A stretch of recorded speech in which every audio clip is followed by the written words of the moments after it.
Hi guys, so let's start with case study number 18.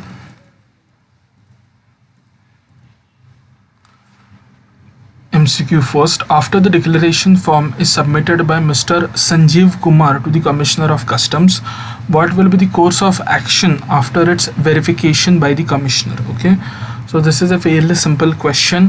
For this, you need to know the legal provision, which is authority to whom declaration is to be furnished and the manner of dealing with the declaration. Declaration, it shall be submitted in duplicate to the Commissioner of Customs, and after verification and authentication of declaration form, the Commissioner of Customs shall forward the original declaration form / data to the nearest office of the RBI. Okay, so the Commissioner has to forward a original copy to the RBI. So option B is the correct.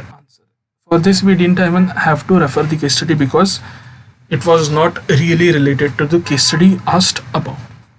Next, importer and exporter code number is, this is also a straight question.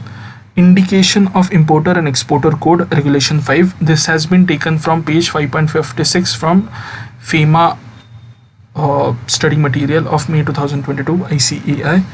The importer and exporter code shall be indicated on all the copies of the declaration forms submitted by the exporter to the specified authority, okay, to the specified authority, and shall be used in correspondence of the exporter. Okay, so it shall be submitted by the exporter to the specified authority. Okay, so let's see the options.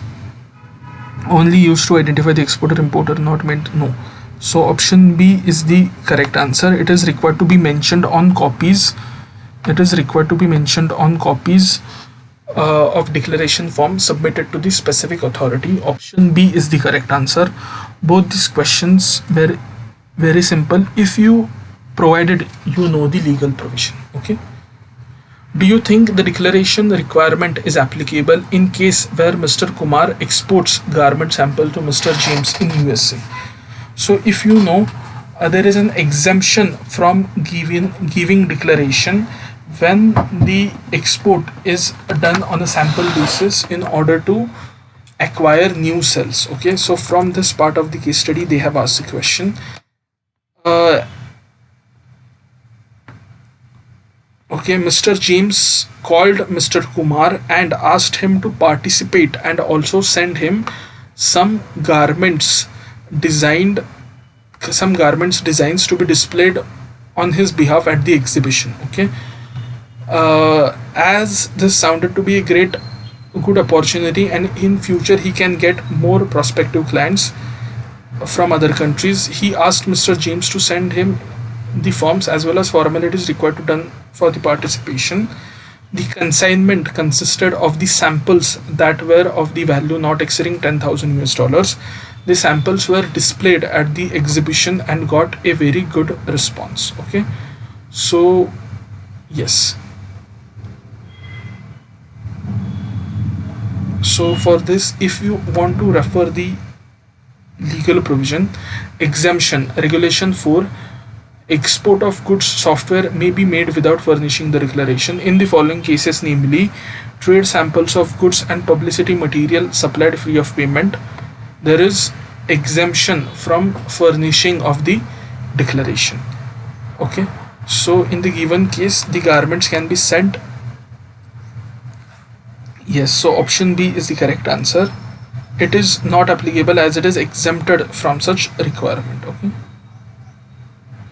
option B is the correct answer.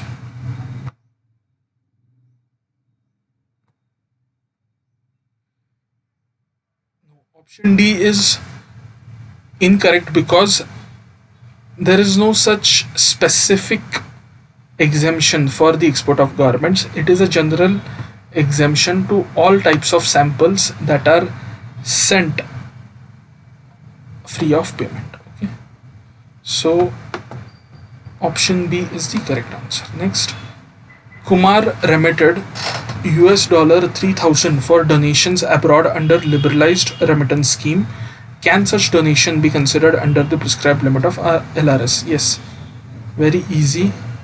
This amount so remitted will be reduced from in the financial year. Yes, option E is the correct answer.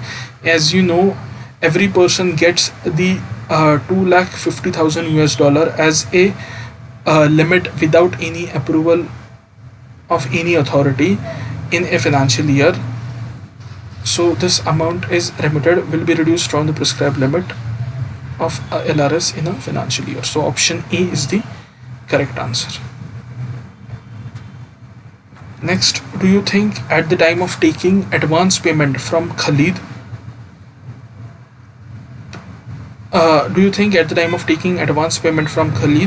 places Mr. Kumar under any obligation? Okay. So for this we have to refer the case study.